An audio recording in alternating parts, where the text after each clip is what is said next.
क्या Jurassic world rebirth का mutant dinosaur D-racks Godzilla -1 को हरा पाएगा? अब सबसे पहले तो अगर डी-रेक्स तुम्हें कोई आम सा डायनासोर लगता है जिसकी गॉडजिला के सामने कोई औकात ही नहीं है तो तुम बिल्कुल गलत हो, क्योंकि तुम डी-रेक्स की पावर का अंदाजा इसी से लगा सकते हो कि ये टी-रेक्स एंड स्पाइनोसॉर जैसे खतरनाक डायनासोर्स को अपने एक हाथ में उठाकर उन्हें एक ही बार में निपटा सकता है। क्योंकि अगर तुमने मूवी देखी है तो फिर तुम्हें मूवी का वो सीन तो याद ही होगा जिसमें जब एक हेलीकॉप्टर आसमान में उड़ रहा होता है तो डी-रेक्स उसे खड़ा खड़ा अपने एक हाथ से पकड़कर उसको अपने मुंह में दबा के उससे डिस्ट्रॉय कर देता है। एंड अगर तुम्हें पता नहीं है तो आमतौर पे एक नॉर्मल हेलीकॉप्टर का साइज 50 फीट लंबा एंड 10 से 12 फीट ऊंचा होता है, और मूवी वाला हेलीकॉप्टर तो 6 से भी ज्यादा लोगों को लेने आ रहा था तो उसका साइज तो और भी ज्यादा बड़ा हो सकता है। लेकिन अब लगभग इतनी ही हाइट स्पाइनोसॉरस एंड टी-रेक्स जैसे डायनासोर की होती है। यानी अगर कोई टी-रेक्स या स्पाइनोसॉरस डी-रेक्स के सामने आया तो डी-रेक्स उन्हें उठा के एक ही बार में कच्चा चबा सकता है। तो जब डी-रेक्स के सामने ये खतरनाक शिकारी भी कुछ नहीं है तो हम इसे हल्के में तो बिल्कुल भी नहीं ले सकते हैं। तो अगर गॉडजिला -1 की डी-रेक्स के साथ फाइट हो जाती है तो क्या वो डी-रेक्स को हरा पाएगा? लेकिन अब हम यहाँ ओडो आइलैंड वाले गॉडजिला की बात करेंगे जिसका साइज डी-रेक्स जितना ही है। लेकिन यार वीडियो में आगे बढ़ने से पहले प्लीज अगर अभी तक तुमने इस वीडियो को लाइक नहीं किया है तो प्लीज यार कर देना।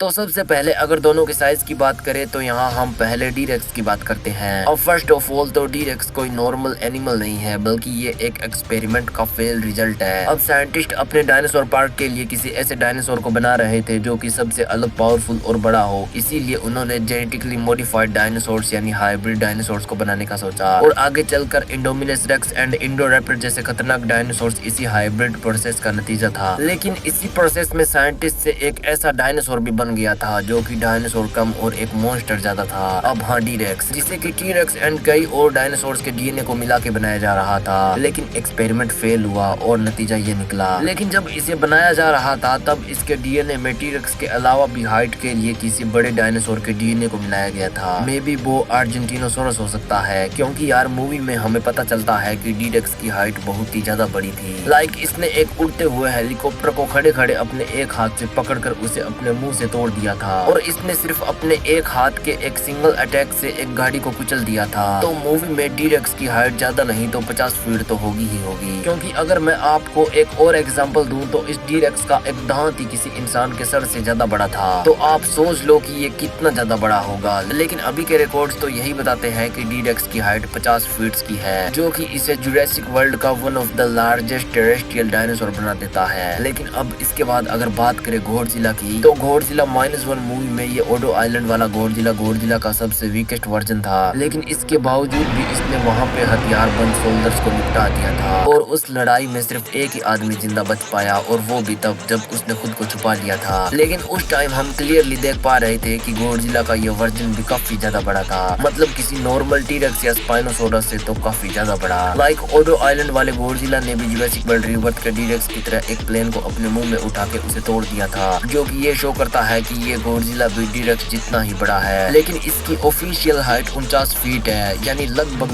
टी-रेक्स जितनी ही। तो यहाँ हाइट में तो दोनों सेम ही है। लेकिन इसके बाद अगर बात करें वेपन्स की तो सबसे पहले हम टी-रेक्स के वेपन्स पे नजर डालते हैं। तो जैसा मैंने आपको पहले ही कहा कि टी-रेक्स को बनाने के पीछे का असली कारण एक बड़ा, पावरफुल और खतरनाक डायनासोर बनाना था। अब साइंटिस्ट ने अर्जेंटिनोसोरस जैसे किसी बड़े डायनासोर के डीएनए का यूज करके इसे बड़ा तो बना दिया, लेकिन इसको खतरनाक दिखाने के लिए उन्होंने टी-रेक्स में टायरानोसोरस रेक्स एके टी-रेक्स के डीएनए का भी यूज किया था, जो कि डी-रेक्स को एक बड़े साइज वाला शिकारी डायनासोर बना देता है। अब फर्स्ट ऑफ ऑल तो डी-रेक्स के पास इसके 6 हाथ और पैर है, लेकिन अगर आप डी-रेक्स के आगे के इन 2 हाथों को हटा देते हो तो डी-रेक्स की बॉडी आपको टी-रेक्स जैसी ही लगेगी, यानी पीछे 2 बड़े पैर और आगे 2 छोटे हाथ। लेकिन जैसा मैंने आपको कहा कि इसे बड़ा बनाने के लिए इसमें किसी 4 पैर वाले डायनासोर के डीएनए का यूज किया गया था, जिससे हुआ ये कि एक्सपेरिमेंट फेल होने के कारण इसके आगे की तरफ भी 2 बड़े हाथ निकल गए, बिल्कुल किसी 4 पैर वाले डायनासोर की तरह। लेकिन टी-रेक्स के ये आगे के 2 बड़े हाथ कोई नॉर्मल से चलने के लिए यूज होने वाले हाथ नहीं है, बल्कि इसमें 3 बड़े बड़े पंजे हैं जो कि काफी ज्यादा खतरनाक है और किसी भी बड़े से बड़े अपोनेंट को चीरने के लिए काफी है। पर इन पंजों के अलावा भी टी-रेक्स के पास उसके काफी ही ज्यादा खतरनाक दांत है, जिनका साइज किसी इंसान के सर से भी ज्यादा बड़ा है। और टी-रेक्स के ये दांत इतने ज्यादा पावरफुल है कि टी-रेक्स ने अपने इन्हीं दांतों से हेलीकॉप्टर को आसानी से चीर दिया था। लाइक हमने मूवी में देखा था कि जब टी-रेक्स डी-रेक्स हेलीकॉप्टर को पकड़ के उसे काटता है तो उसके दांत हेलीकॉप्टर के अंदर तक चले जाते हैं। तो अगर यही सेम अटैक डी-रेक्स किसी इंसान या एनिमल पे करेगा तो आप सोच लो कि उसका क्या अंजाम होगा। लेकिन अब अगर डी-रेक्स से अलग अगर बात करें गॉडजिला की, तो गॉडजिला के पास वो सभी है जो कि डी-रेक्स के पास है, यानी पंजे एंड तेज दांत। लेकिन इन दोनों के अलावा गॉडजिला के पास एक और वेपन है। अब नहीं, मैं एटॉमिक ब्रेथ की बात नहीं कर रहा हूँ, क्योंकि ओडो आइलैंड वाला गॉडजिला काफी छोटा था, यानी तब तक वो एटॉमिक ब्रेथ यूज नहीं कर सकता था।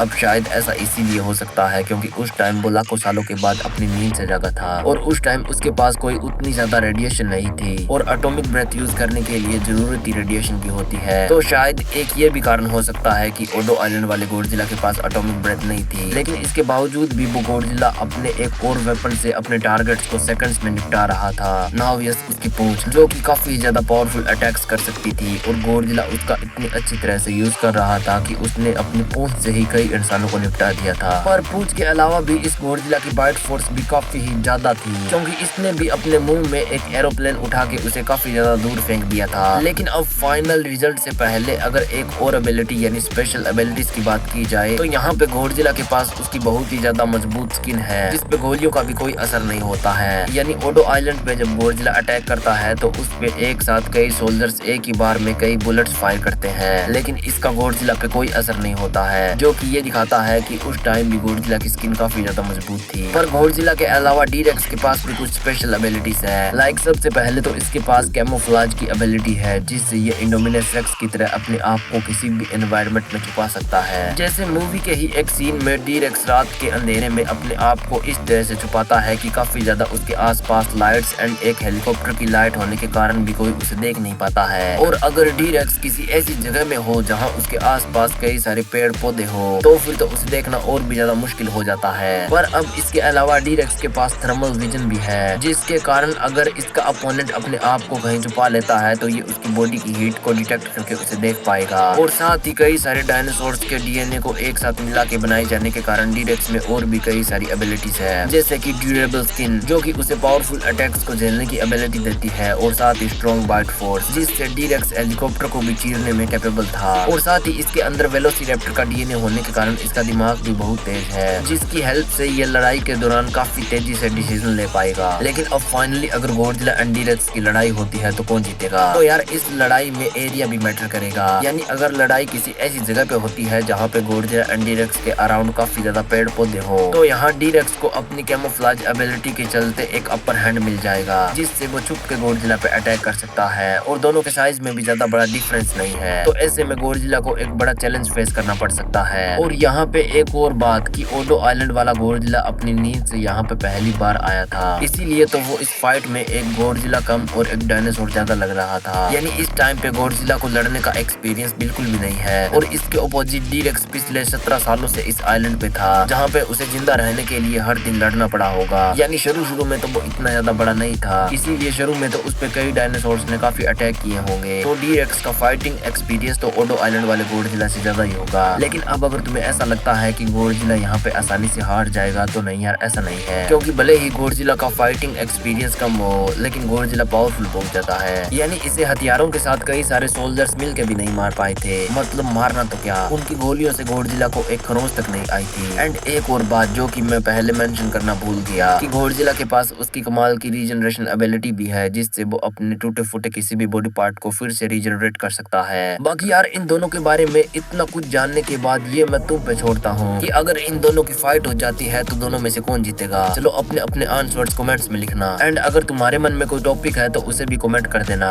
अगर वो अच्छा हुआ तो मैं उस पर जरूर वीडियो बनाऊंगा। बाकी यार अगर तुमने जुरासिक वर्ल्ड रीबर्थ मूवी देख ली है तो एक सवाल तो तुम्हारे भी मन में आया होगा कि मूवी के लास्ट में डी-रेक्स ने डनकिन को आकर जिंदा क्यों छोड़ दिया। यानी डनकिन से पहले तो जो भी डी-रेक्स के सामने आया उनको उसने नहीं बख्शा था, लेकिन डनकिन को उसने कुछ नहीं कहा। लेकिन क्यों? तो यार अब इसका जवाब तुम्हें इस वीडियो में मिल जाएगा एंड ये वीडियो तुम्हें एंड स्क्रीन में मिल जाएगी। बट वीडियो देखने से पहले एक रिक्वेस्ट, अगर तुम भी सदियों से किसी ऐसे चैनल की तलाश में थे जो कि सिर्फ Godzilla, dinosaurs, kaiju and monsters पे ही वीडियो बनाए तो तुम्हारी तलाश खत्म हो गई है, क्योंकि इस चैनल पे तुम्हें स्पेशली ऐसी ही वीडियोस मिलती है। तो चैनल को प्लीज सब्सक्राइब कर लेना ताकि आगे भी तुम्हें ऐसा ही कंटेंट मिलता रहे।